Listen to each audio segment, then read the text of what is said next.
yule mwanamke labda tuniweze kusema kwa upande fulani hivi tulikuwa na kaujamaa cha kibinamu. Usiniambie ulidate binamu yako. Yeah.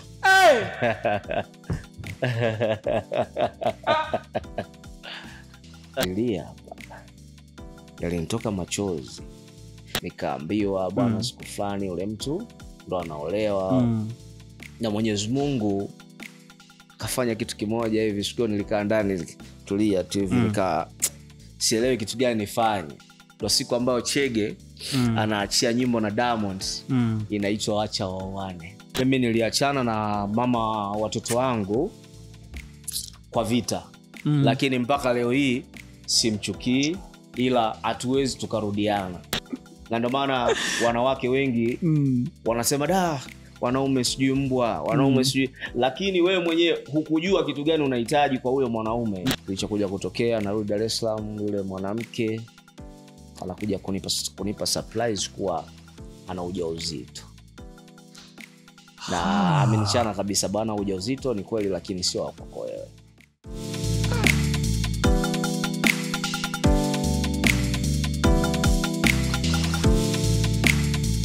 Gentlemen, welcome back again kwenye Beyond Therapy podcast. Bana Lovi na furaha sana kumpata kungwi Tanzania nzima. Mr. King Msati. Yeah, bro. Brother. Yes. Brother, karibu sana. Shukrani sana brother, nashukuru kwa kuweza kunikaribisha katika podcast yako. So ninafurahi pia. Karibu sana King Msati. Yeah. Bana, kama umeangalia nyimbo ya Bora ni Enjoy. Kama ulimuona Msati alikuwa pale pembeni ya mnyama mzima Platinum. Kama umeangalia nyimbo gani tena ile? Ya Nandi Foreign, so nilicheza kama Chizi ambaye ni mpenzi wake nipo kule Jalalani. Kama uliangalia ile mwanzo mpaka mwisho, mimi ndo namfanya Nandi aumie kuondoka kwangu baada ya ndugu zangu kuja kunichukua kwenda kwa ajili ya kunitibia kwa ajili ya uchizi wangu. So hivyo yani. Bana, huyo ndo King Msati. Yeah. Na leo bana tunazungumzia Madia X. Hala dia X. Sasa itakuwaje? Bana, kama unajiunga nasi, this is Beyond Therapy podcast all the way from Arusha. Na leo tuko na hisani kubwa kabisa ya Laveta ambao wametusponsor sisi kuwa hapa. Kama unavyoona vinywaji vizuri kabisa. We are vibing, we are enjoying. Yes. Bana, right. Karibu sana. Msati, katika industry yako ya muziki, ya kuwa model, ya kuwa mwigizaji, challenge kubwa ni ipi? Challenge ni nyingi sana, haswa kwa sisi ambao tuliopitia vikundi. So kuna challenge nyingi sana ambazo tunakutana nazo, kwa sababu awali watu walikuwa waamini kitu ambacho tunachokifanya, lakini ikafika wakati wakaanza kuamini kuwa ujamaa ndoto zake ambazo zilikuwa anazipigania awali so zilikuwa zina mantiki hii na hii, kwa sababu unakutana vitu vingi sana kipindi unaanza. Kwa sababu kipindi ambacho tulichokuwa tunaanza sanaa tulikuwa tunaambiwa majina mengi sana, mnaenda kutafuta madem, si mwenda ukata viuno tu kwa mfiki popote, unajua zile. Kuna vitu vingi sana unakutana navyo kama challenge, lakini ukiwa thabiti na moyo wako kwa kile ambacho unachokipambania na kujua kitu gani ambacho unafanya, si rahisi kukatishwa tamaa, kwa sababu unajua mimi naenda wapi, natokea wapi, nifanikiwe nifanye nini ili mradi niweze kufika pale ambapo napopahitaji. So hivyo challenge ni nyingi sana, nyingi, kwa sababu hata unavyoanza unatamani huwe sehemu fulani, lakini ile sehemu hauwezi tu ukafika kama vile unaruka.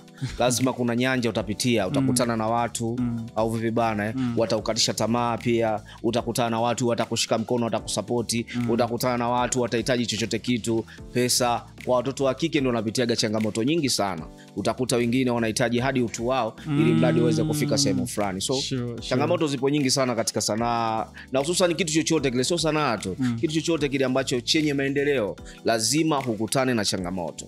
Yeah. Bana, kama umemsikiza Msati vizuri, changamoto zipo kila mahali. Kila mahali. Msati, kwenye kufanya kazi na wasanii wakubwa kama model, unadhani paka upate pesa halisi, kwa sababu wengi tunaamini kuwa model ni kama ni mtu anayetokea pembeni ya msanii mkubwa. Ina maana hata kwenye mifumo ya malipo, pesa, kupata hela nini, msanii mkubwa ndo anaenjoy, si ndio? Sasa sisi kama mamodo, mimi na wewe, pesa tunapataje? Unajua pesa haiji tu from nowhere. Lazima utengeneze wigo ya kuweza kuingiza hiyo pesa. Na maanisha kama mfanya biashara lazima uanze na msingi, ndipo uweze kufanya biashara yako iweze kufika sehemu fulani. Haswa katika kazi zetu sisi hapa tunazozifanya, usitegemee tu kazi ya kwanza au kazi ya pili kukuletea pesa ambayo unayohitaji, no. Lazima usacrifice baadhi ya vitu ili mradi uweze kupata pesa unayohitaji. Cha kwanza, jitangaze kuwa mimi nafanya kitu fulani. Unapofanya kile kitu ndipo watu wanaona huyu mtu kweli anafanya na ana kitu, tunamsupport kuanzia hapa mpaka pale.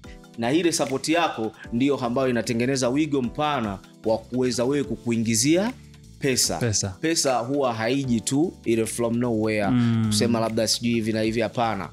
Hata hao matajiri wakina Lugumi, wakina nani walianza chini wakaja juu, na pale walipopakamatia wanazidi kutafuta pesa ili mradi wazidi kwenda juu. Na ndio maana unakuta kila siku wabweteki, kila siku wanaibua vitu vipya ili mradi waweze kufika sehemu ambayo wanahitaji. Ndio kama vile kwenye sanaa yetu, kwenye masuala ya umodo na kadhalika, lazima hujitangaze. Utakapojitangaza ndipo watu wanakujua na wanakuona na wanasema kabisa kuwa huyu mtu anafanya kitu fulani, inabidi tumpe kitu fulani. Na ndio maana utakuta simu sometimes zilikuwa zinaingia labda kwa mtu fulani, mfano wakinihitaji mimi wanakupigia wewe, lakini itafika wakati simu zitakuja direct kwako.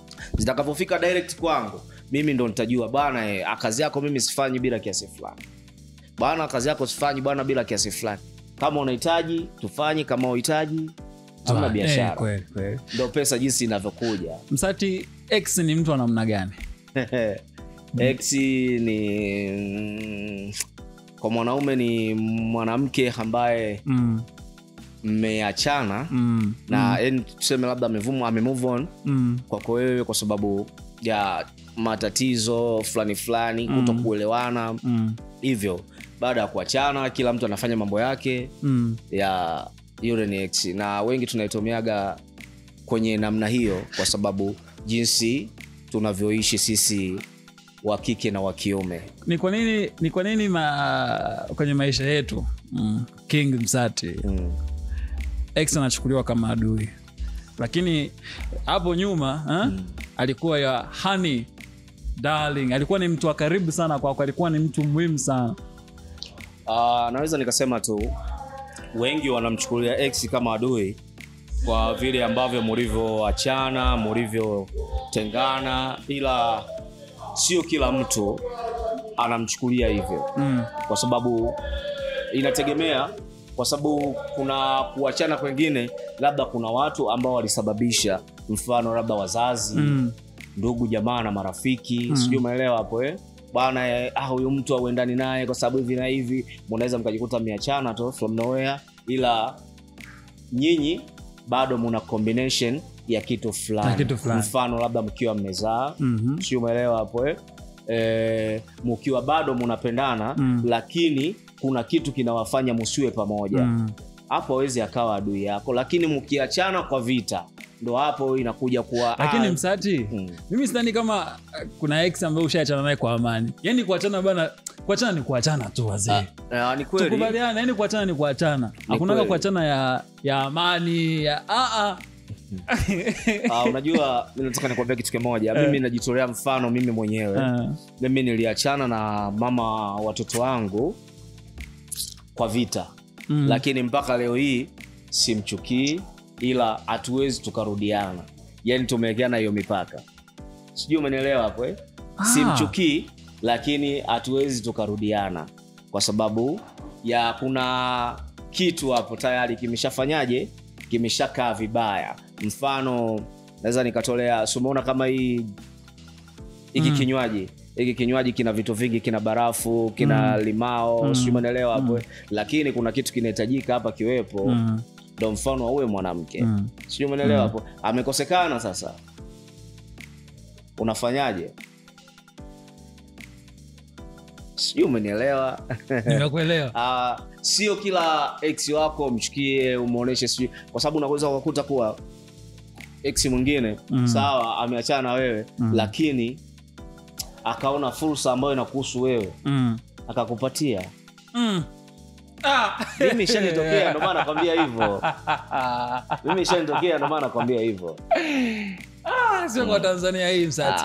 Sio kwa Tanzania hii mtu ambaye mkiachana leo ndo kwanza anaanza kukuvulia manguo yake ya ndani kwamba bana Msati yule alikuwa sio kitu kitandani. Msati kwanza alikuwa mchafu, Msati alikuwa yani mkiachana ndo mtu anapata room sasa ya kukufungua kwa watu. Unajua wanawake wengi wa sasa hivi tunasema wanaita kufunda. Wengi hawajafundwa. Na ukiona mwanamke anatoa hadi siri za ndani basi jua kabisa huyo mwanamke kuna vitu hajavipata vya kijamii ambavyo vinahusisha mila na desturi. Na ukiona tu huyo mwanamke yupo design hiyo, na ndio maana unaambiwa kuwa hayo mahusiano yako yanahusiana nini. Jua kabisa kuwa umeingia katika mahusiano sawa. Kuwa kwenye mahusiano ni kitu kingine, kwa sababu inawezekana ukawa umeingia kwenye mahusiano lakini hayo mahusiano yako wewe ukawa umeingia mguu mmoja ndani mguu mmoja nje. Na maanisha ya kuwa haupo katika mahusiano moja kwa moja. Ila kuna vitu tunataka kupunguza katika mwili wako ili mradi uwe sawa. Vitu gani mzazi?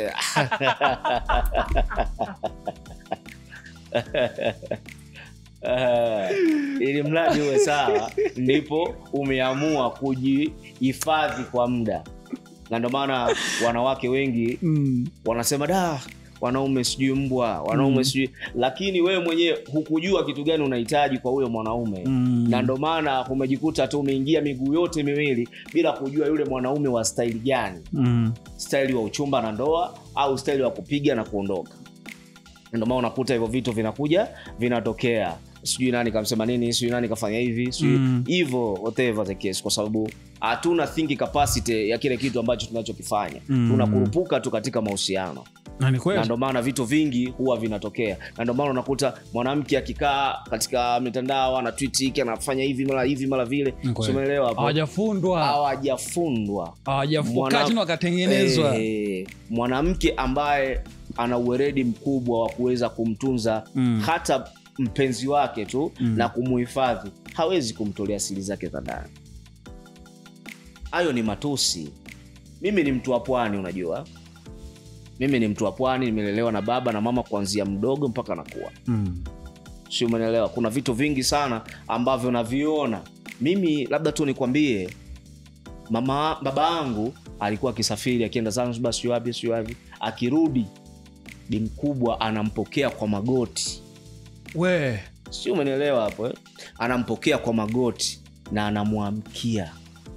Lakini sasa hivi pita katika hizi familia, ukiona iko kitu sizani kwanza. Anampokea kwa magoti, karibu mume wangu, na anampa shikamoo yake. Lakini sasa hivi hamna hivyo vitu. Sasa hivi ukirudi sasa kakununia from nowhere tu. Kakununia, kakasirika, kavimba au vipi bwana, anasubiri uongee hata neno moja aanze kukushambulia. Sio, umenielewa hapo?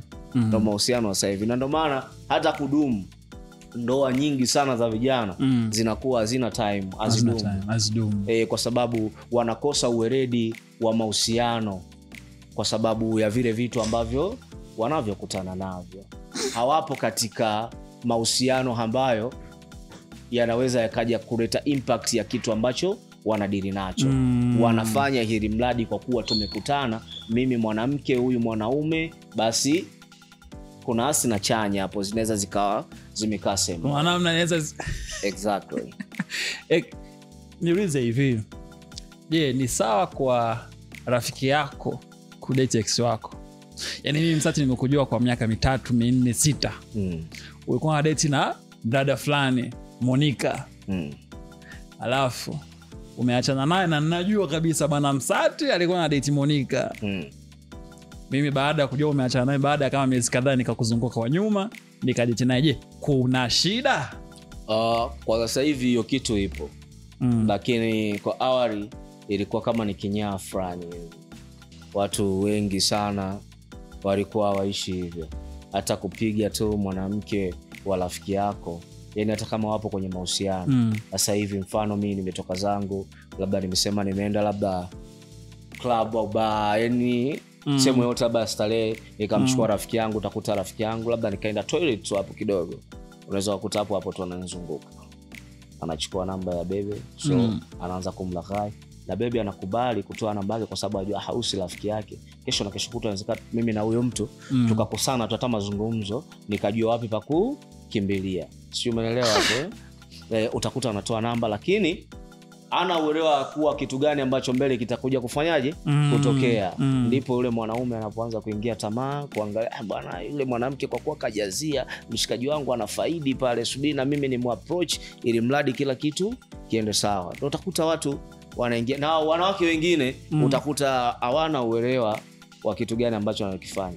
Na ndio maana utakuta tuna kauli moja sisi wanaume, mwanamke hatujui kitu gani anahitaji. Maana tukitafuta pesa tukimpatia pesa lakini bado anatoka ataenda kwa mwingine. Sio, umeelewa hapo? Nilivishi. Kwa sasa hivi yani hiyo imekuwa kama tuseme kama nini? Yani kama yani ndio kama desturi yao. Iko hivyo yani. Kwani Msati mwanamke anataka nini Msati? Yeye mtujue basi. Pesa tukiwapa baada nini? Mimi na imani ya kuwa hata kama ukiwaita hapo ukiwauliza, hawezi kukuambia kitu gani ambacho anahitaji. Kwa sababu ukiwapa pesa watapokea, ukiwapa gari watapokea, ukiwapa nyumba watachukua, lakini mwisho wa picha atakuchiti tu, anakusaliti. Na alafu shetani ndiyo ambaye atakayekuja kusingiziwa. Wengi tunamjua ex kama adui. Wengi kama adui. Una ex yote ambaye unaweza kuongea naye? Ukamwambia kwamba labda neno lolote ambalo unawasiliana naye mpaka sasa hivi? Mimi kwa upande wangu sina ma-ex wengi. Msati. Mimi sina ma-ex wengi. Sina ma-ex wengi kwa sababu nilijitengenezea misingi. Bana Msati bana, hamna bana. Sina ma-ex wengi kwa sababu nilijitengenezea misingi ya kuwa mtu mwema na bora. Kwa sababu najua jamii ambayo tulokuwa nayo iko vipi na tunaenda nayo vipi. Unajua kwa sababu ukisema tu kwa sehemu ambayo uliokuepo huo unadili na kila mwanamke, aisee utawachakaza wengi. Kwa sababu mimi namiliki casting. Casti wengi sana, hususan watoto wa kike wa kiume. Nikisema labda aisee mimi sikupi kazi hadi unipe penzi, kwa unafikiri wangapi nitawakula? Sio, umeelewa hapo? Kusema labda kwa watoto wa kiume, bwana siwezi kukupa kazi hadi unipe kiasi fulani. Kwa unafikiri nitachukua pesa ngapi? Kwa sababu mimi na magrupu almost 19. Na hayo magrupu yote ni ukiangalia watu kuanzia 1000. Hivi jifikiria kuna mabibi, mababu, vijana wa kike na wa kiume. Na watoto baadhi, lakini hawapo kwenye magrupu, wana share na mama zao na baba zao. Nikiwahitaji huwa nazungumza na wazee wao then nawapata. Sasa jifikirie hawa watoto wa kike kwenye magrupu 19, kuna watoto wa kike wangapi? Kuna watoto wa kiume wangapi? Kuna wamama wangapi? Kuna wazee wangapi? Ningesema labda ni dili na hivyo vitu, sijui hata ni ungenikuta kama shilingi hapa sasa hivi, yani hata ukinigusa tunaweza nikapepea. Sababu kila siku ningekuwa natoa huyu naweka huyu na lakini ndio fahari ya wanaume sasa hivi. Sasa hivi ni wao, sio na mimi. Mimi siko hivyo. Na ndio maana mimi sina ma-ex wengi. Mimi zaidi ya mwanamke ambaye nilikaa naye almost kwa miaka kama 4-5 ambaye alikuwa ni mke wangu, so na baadhi tu wengine wa kujifunzia funzia hivyo, lakini mimi nawapa tu, naweza nikasema tu kuwa nawatakia maisha mema huko walipokuwepo, na kikubwa watafute maisha, wapambane, waweze kufika pale wanapopahitaji. Hata kama walikuwa hapo chini, basi wajitahidi, wapambane kadri ya uwezo wao ili mradi waweze kufika pale wanapopahitaji. Sasa tulishai kupata heartbreak ya maana. Heartbreak, yani ile wanaita kutendwa kweli yani. Unampenda mtu mkazingwana ili kuuma haswa. Nimekuwa ninywe kinywaji. Poza baba, poza engine hiyo. Hiyo swali lazima nipate majibu. Kiukweli kipindi najifunza mahusiano, nilikuwa na mwanamke mmoja hivi ambaye nilikuwa nampenda sana. Sana. Nilianza naye mahusiano tangia darasa la 7 mpaka namaliza darasa la 7. Nilianza naye mahusiano tangia darasa la 7 na mpaka namaliza form 4. Miaka 4 hiyo sasa. Almost 5. Alafu tukaanza tena maisha mengine tukiwa uraiani. Huyo mwanamke nilipambana na yeye alipambana. Mimi kipindi hicho nilikuwa sina chochote kusema ukweli. Na yeye ndo alikuwa everything kwangu. So kwa sababu baba yake alikuwa ni mwalimu. Kulikuwa na kamshahara kalikuwa kanaingia na na mimi mwenyewe nilikuwa nakaokota. Nilikuwa nakaokota sana tu. Sasa katika mazingira ya hapa na pale yule mwanamke kiukweli kaja anasomea masuala ya udaktari sijini na nini. Kweli Mwenyezi Mungu akamjalia akamaliza kozi yake. Mimi nikapata baadhi ya vitu fulani katika harakati zangu, nikawa nimesafiri nje ya ule mji wa Dar es Salaam. Kilichokuja kutokea narudi Dar es Salaam, yule mwanamke anakuja kunipa surprise kuwa ana ujauzito. Na amenichana kabisa bana, ujauzito ni kweli lakini sio wako wewe. Na hata hivyo tu baada ya ujauzito yule mwanaume baada ya kujua kuwa huyo mtu ana ujauzito wangu akatia nia kabisa ya kuoa. Na yule mwanamke msumari juu ya msumari. Na yule mwanamke sio siri, mimi mwenyewe binafsi nilimwekea ndo mwanamke wangu. Yani hadi sasa hivi ningekuwa yani nipo naye labda tuna watoto sijui wangapi, Mwenyezi Mungu mwenyewe ndo angekuwa anajua, lakini niliweka kabisa huyu mimi ndo mwanamke wangu. Nimemaliza hapa. Sijui umeelewa hapo. Yani chochote nilichokuwa nafanya lakini nilikuwa naangalia nyuma yangu kuna mtu fulani. Lakini akaja akaolewa na siku ya ndoa nikaambiwa bwana siku fulani yule mtu ndo anaolewa. Na Mwenyezi Mungu kafanya kitu kimoja hivi, siku nilikaa ndani tulia tu hivi sielewi kitu gani nifanye. Ndio siku ambayo Chege anaachia nyimbo na Diamond inaitwa Acha Wawane. Ile nyimbo ndio ikawa imenifariji. Acha Wawane, salimini salamu. Imenifariji sana ile nyimbo kiukweli. Yaani sikutegemea kama Chege angeingia ndani ya moyo wangu. Nipe experience ya hayo maumivu. Kiukweli nililia hapa. Yalinitoka machozi. Nilijifungia tu ndani siku mzima, nilikuwa sijatia chochote kwenye kinywa changu. Kwa sababu hata nilivyokuwa nje, nilivyokuwa nazungumza naye, yani nilimweka kwa asilimia zote kuwa yeye ndo wa kwangu mimi na mimi ndo wa kwake yeye. Lakini sasa ilivyokuja kutokea ile scenario kidogo ilinishusha tempo na ilinikata, kabaki ndani nalia kama mtoto sili. Ile mimi nadhani hicho ndio kinachofanya watu wengi wamchukie X, kwa sababu mimi simchukie. Hayo maumivu mimi simchukie. Afu huwezi amini mpaka kesho mimi na yeye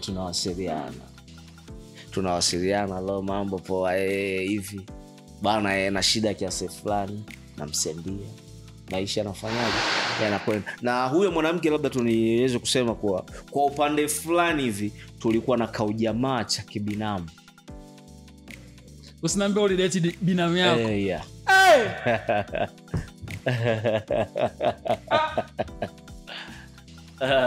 Sasa tumedate binamu yako. Binamu yangu, na binamu huyo sio tulikuwa tuna mahusiano. Sasa tumedate binamu. Yeah, tumedate binamu mwanangu. Chapa sana binamu yangu.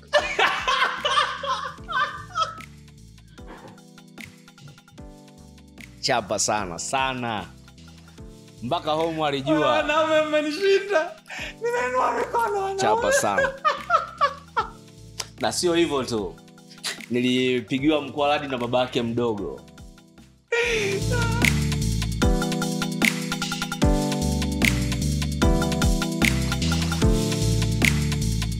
Bana, baada ya break fupi, this is Beyond Therapy Podcast. Bwana, tutaendelea na kungwi modo wa Tanzania, na uigizaji pia. Bana, kuna series zinatoka Yeah, sure. Alafu ni jambo zuri sana kulizungumza kwa sababu ni series ambayo inakuja kuleta mapinduzi katika kazi yetu ya sanaa, hususan kwenye hizo bongo movies ambayo tunaziita hivyo. Inaitwa Upepo.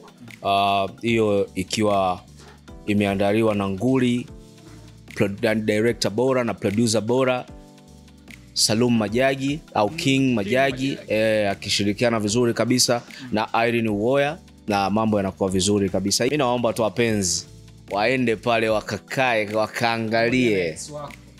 Bwana asikose, kwa sababu ni surprise kubwa sana na hajawahi kuniona kucheza katika uhusika. So kuna vitu vingi sana vimefanyika huko. Ni bonge la kazi. Zile tamthilia ambazo tunazokaa sana kwenye makochi nini na nini, hizo hazipo sasa hivi. Tunafanya mapinduzi ya tamthilia kweli kweli. Bana, kama unafuatilia, tupo Laveta ambao wametupa hisani ya sisi kufanya kipindi chetu hapa cha podcast.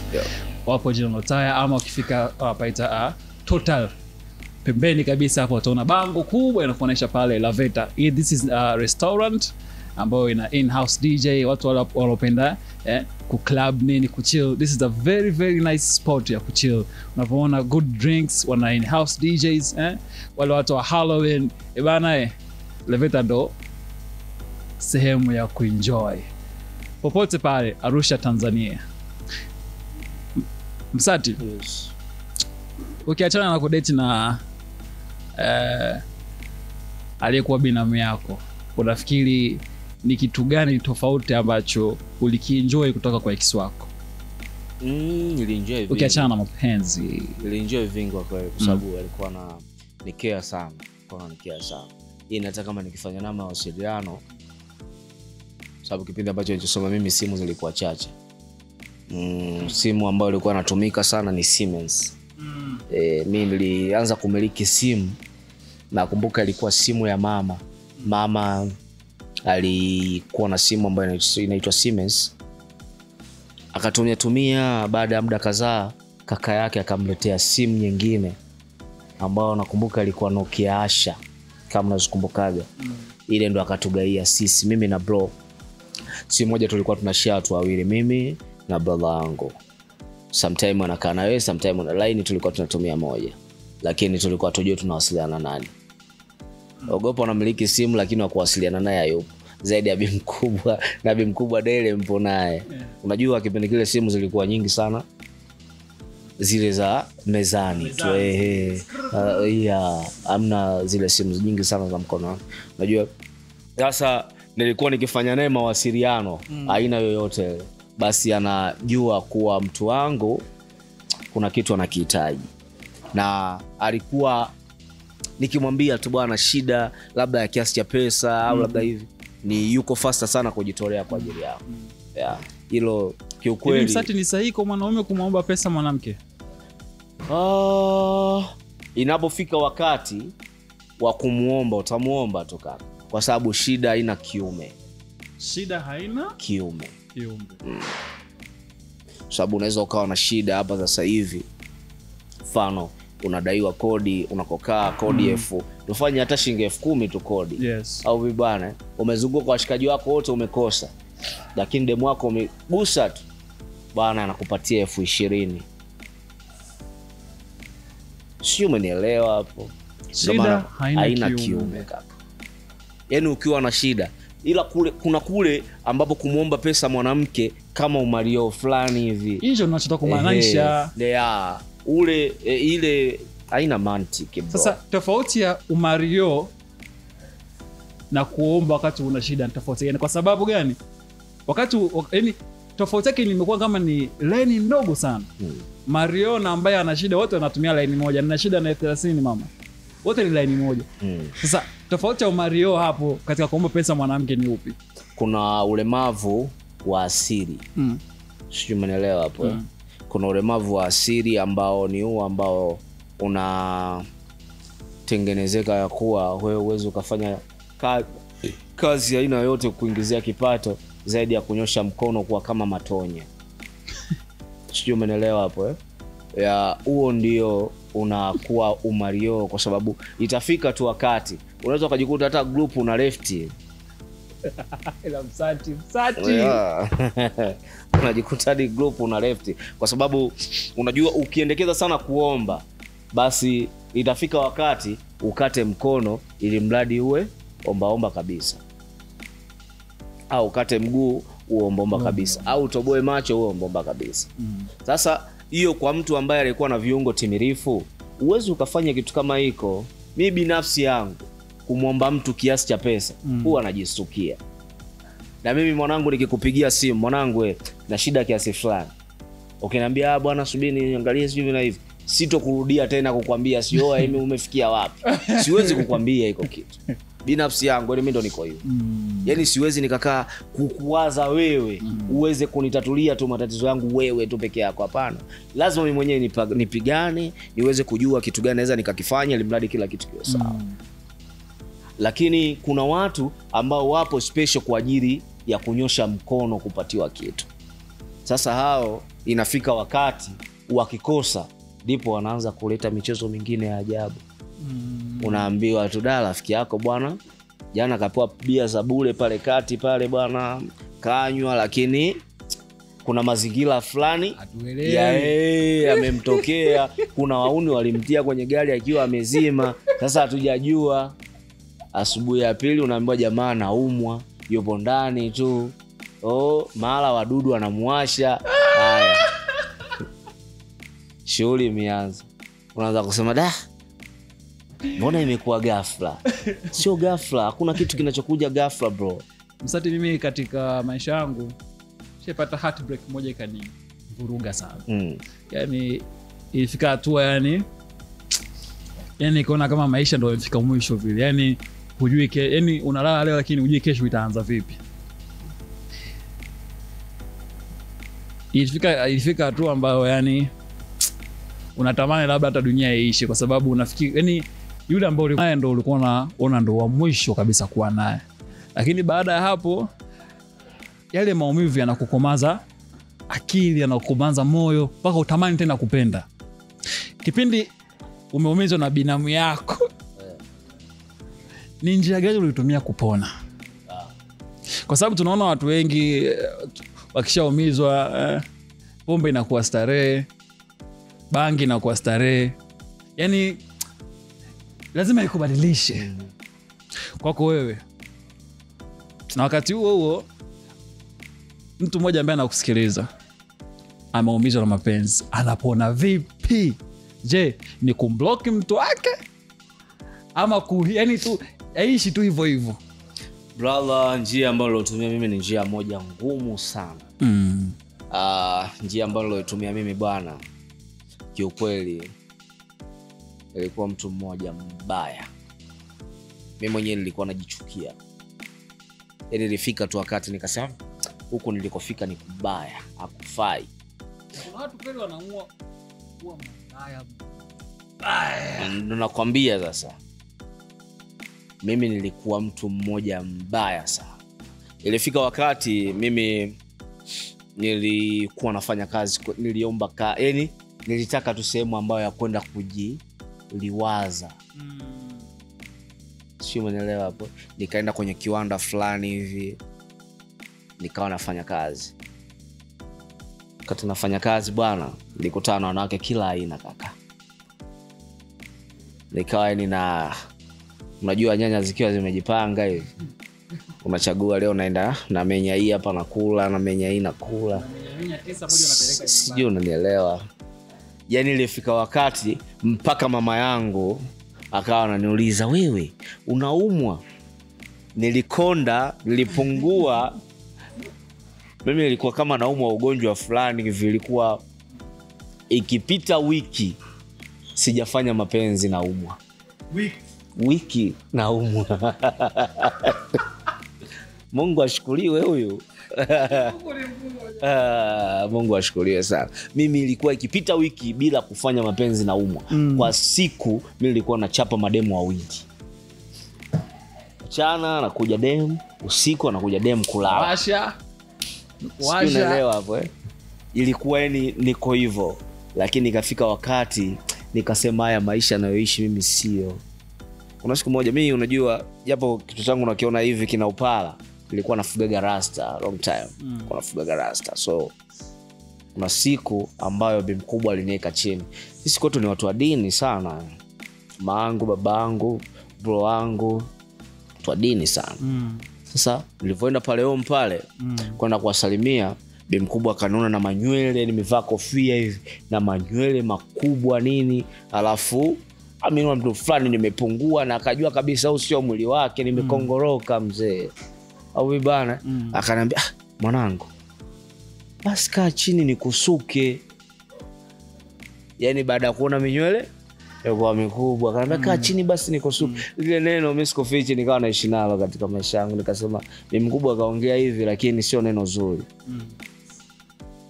Ndio tangia siku hiyo mimi nikaacha kufuga nywele, nikaacha kufanya huo ujinga, na bahati mzuri Mungu si asomani, ndio nikaja nikampata huyu mama watoto wangu ambaye nimezaa watoto wawili mapacha.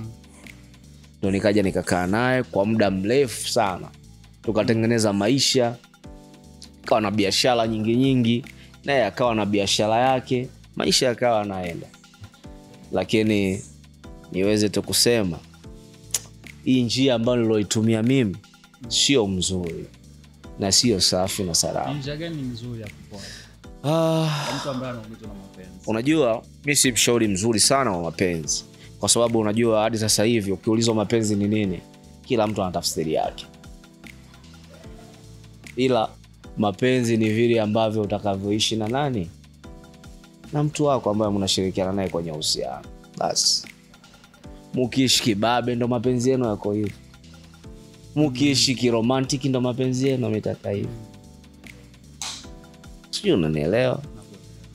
Sasa njia ambayo mzuri ya kuitumia ambayo naweza nika summarize mimi binafsi ni hili ambayo ya kutuliza moyo wako na kuweza kuupa subra ya kitu ambacho kinachofuata, kwa sababu maisha sio yana shortcut.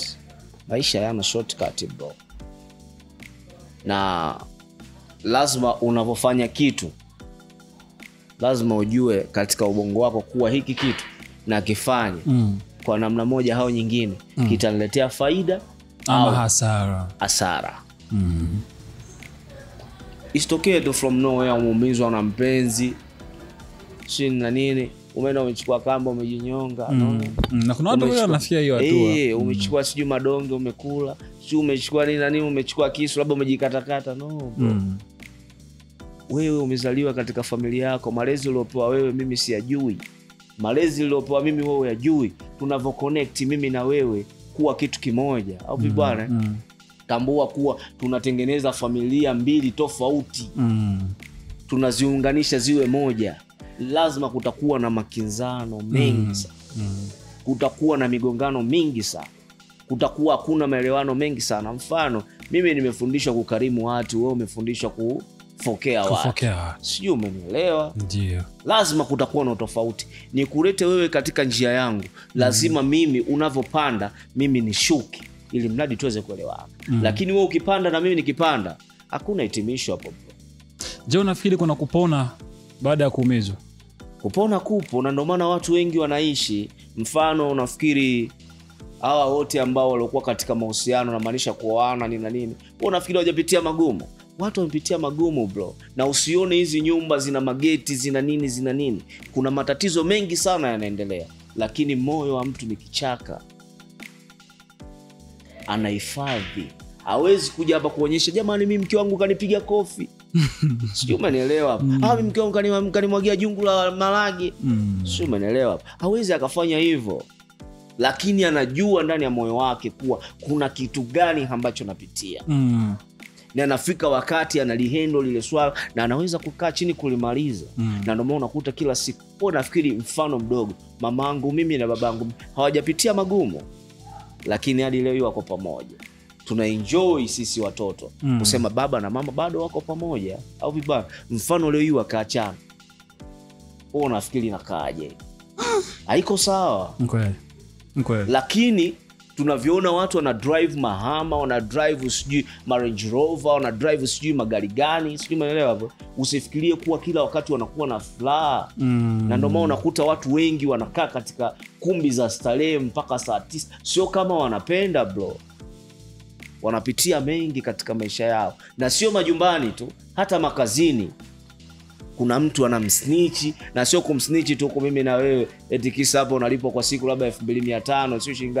Huko watu wanalipo mamilioni $, wanasnitchiana, wanatoleana mbastora manini sijui unaelewa. Lakini mtu anafanyaje? Anahifadhi ndani ya moyo. Sasa umeniambia kwamba ex wako mnaongea binamu, aliyekuwa binamu yako. Binamu yangu.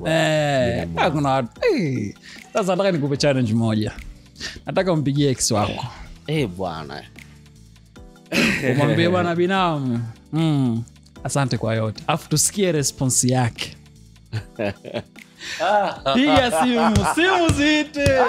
simu zite. Bana, unajua nini? Umesema ex sio vita. Sawa. Naomba simu zite. Unajua mimi nataka niseme kitu kimoja. Mimi naheshimu sana mahusiano. Sana. Na haswa nikisikia kuwa kuna mtu kaikeza kwa ajili ya maendeleo. Naheshimu sana. Yule ni mwanamke ambaye kaolewa. Kaolewa, yupo na mumewe. Sasa mimi siwezi nikafanya hiki kitu from nowhere. Kama ameolewa sana. Kwa sababu lakini kuna mbaya hajaolewa. Ndio. Msati naomba simu zite. Nataka nijue wewe umesema kwamba ukiachana na mtu sio vita. Sio vita ya. Simu zite msati. Okay, don't worry. So subiri nimpigie mama wawili ambaye nimezaa naye watoto wawili. Mapacha, tuone ana respond vipi. Kama yupo kazini sidhani kama anaweza kupokea simu. Hivi kuna ile raha ya umeachana na ex afi anaona unafanikiwa tu. Inauma? Unajua? Hivyo vitu vipo. Hivyo vitu vipo na istoshe ya kuwa mwingine anaumia, ila kuna wengine hawaumii, wanazidi kumwombea yule mtu aendelee kufanikiwa. Mfano kama mimi binafsi. Mimi nilimwambia huyu mama watoto wangu, kaambia sasa hivi upo vizuri kwa uchumi. Cha kufanya hawa watoto naomba waende kwa bibi yao au bwana, ila wewe usitume hata shilingi moja kwa ajili ya hawa watoto. Jitafute kwanza wewe. Tengeneza misingi yako wewe. Pambana. Ukikaa sawa, ruksa kufanyaje? Kuendelea kuwahudumia. Lakini kwa sasa hivi mimi naona wewe hauko sawa. Pambana kwanza wewe kama wewe, na kupunguzia mzigo watoto wakake kwa nani? Kuhusu masomo, kula, umevaa nini, vyote niachie mimi, nitapambana navyo. Mimi ngoja nianze msati. Gani mpigie ex mmoja hivi. Nimkumbushe mwambie bwana, nashukuru kwa yote ulionifanyia.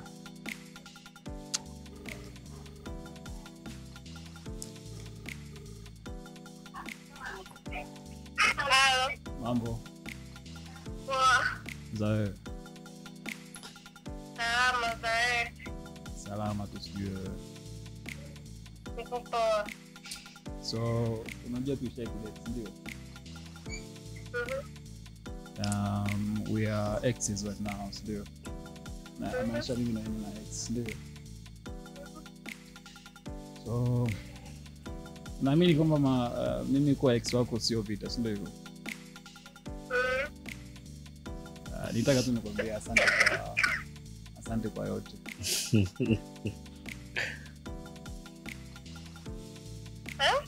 Nitaka tu nikwambie nashukuru kwa yote. Don't want to talk about anything else?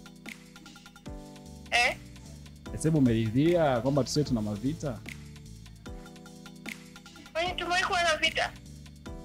Au nimewahi kuwa na vita na wewe, au umewahi anataka kuanzisha vita na wewe? Hamna, sababu nataka tu ulidhie kwamba hatuna vita mimi. Nataka tu ulidhie kwamba hatuna vita mimi na wewe. Sina vita na mtu yoyote, yani sina vita naye. Kwa nini wewe na vita naye?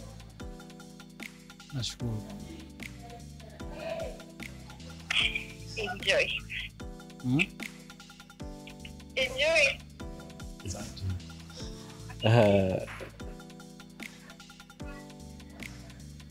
Sawa, hana vita na mimi. Kwa nini hana vita na mimi? Sawa. Na mimi nampigia mama nani? Mama watoto wangu hapa umsikie. Bwana simu yake. Okay, naita. Hello. Hello, mambo. Poa, kwako? Mimi niko salama. Naendeleaje? Unaendeleaje? Mimi naendelea vizuri, sijui wewe. Niko salama. Huko wapi mama? Niko kazini. Sawa. Sasa mimi na Yesu tushai kuleti mara kibao tu na tumepata watoto wawili mapacha. Ni kweli? Mimi nimefurahi sana kuwa pamoja na wewe kwa muda wote. Pia nashukuru sana kwa kila kitu kwa sababu hatuna makwazano, hatuna magombano aina yoyote. Ni kweli? Na mpaka sasa hivi watoto wetu tunalea pamoja na kila kitu kinaenda vizuri. Ni kweli?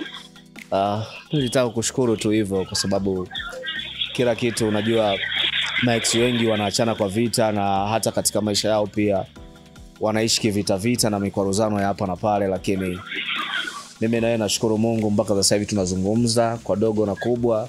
Watoto wakiwa na tatizo tunasaidiana wapi tuingie, wapi yani kitu gani tukifanya ili mradi kila kitu kiende sawa. Ni kweli? Mimi nashukuru sana tu kwa hilo.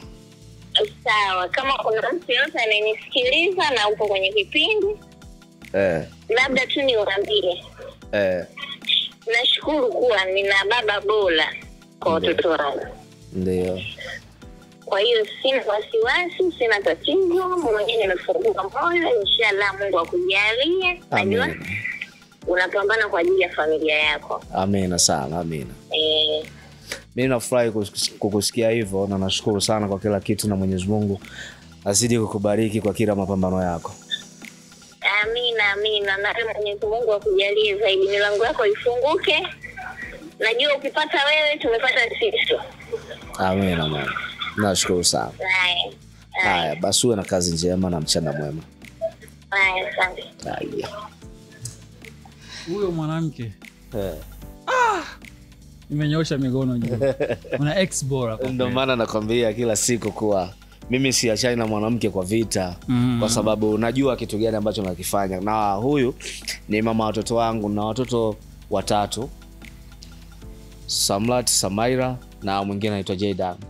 Watoto 3. Wao wawili mapacha. So naishi naye kirafiki. Hata kama likitokea tatizo la hapa na pale, basi tunajua tunalisolve vipi na tunalimaliza vipi. Ili mradi kila kitu kiende sawa. Na ndio maana nikupe nafasi. Ndio. Waambiwa Tanzania unapopatikana, huduma zako unafanya nini Tanzania, wewe ni nani? Yes. Na kwa kumalizia kabisa ujumbe mmoja kwa ex. Mmoja tu. Naitwa King Kill, General Pius Mseko Luatan, Chief wa Chifenga au vibane Msati. Pale Instagram napatikana King Msati _ TikTok napatikana King Msati. Kila kitu kinaenda poa kabisa, ududu ni mwingi. Mimi namshukuru Mungu kwa kila kitu kwa sababu mimi ni cast manager wa kwanza Tanzania kufanya kazi na wasanii tofauti kutoka ndani ya Tanzania na nje ya Tanzania. Na nafanya kazi na madirector wakubwa kina Fore, wakina Ivan au vipi bana, wakina Jose, wakina Majagi, director Majagi au vipi. Nafanya kazi na watu wengi sana. Nikianza kwa mention hapa tuwezi kumaliza leo, wakina Kenny au vipi jamani. Kikubwa nachoshukuru Mungu nimejitengenezea mazingira ya kuwa mwaminifu na ndio maana hata vitu vyangu vinaenda kiuaminifu. So mimi nafanya kazi ya model pia na miliki agents ambayo inadili na matangazo, music video, tamthilia. Ukiwa na kazi yako aina yoyote ambayo inahusiana na industry, so unaweza ukanicheck tukafanya mambo na jambo kila kitu kienda vizuri kabisa. Mimi nashukuru sana, na kumpa ujumbe ex wangu, mimi naweza nikamwambia kuwa Mwenyezi Mungu aendelee kuwabariki kwa kile wanachokipambania, na waendelee kufocus na kile ambacho wanachokihitaji katika mioyo yao. Kama wana watu wao, basi waombe sana kwa Mwenyezi Mungu, kama mimi alivyoniombea huyu ex wangu ambaye ni mama wa watoto wangu.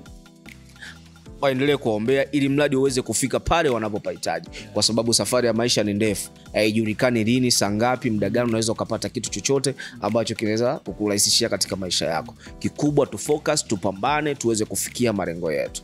Haina kukatishana tamaa, sio kitu kizuri. Tupambane, na hata kama wewe ambaye uliachana na ex wako kwa matatizo makubwa, kwa fujo, ngumi, vurugu, muombe tu Mungu, kwa sababu naye ni binadamu. Sisi binadamu wote ni ndugu, au vipi bana? Tumetofautiana tu makoo.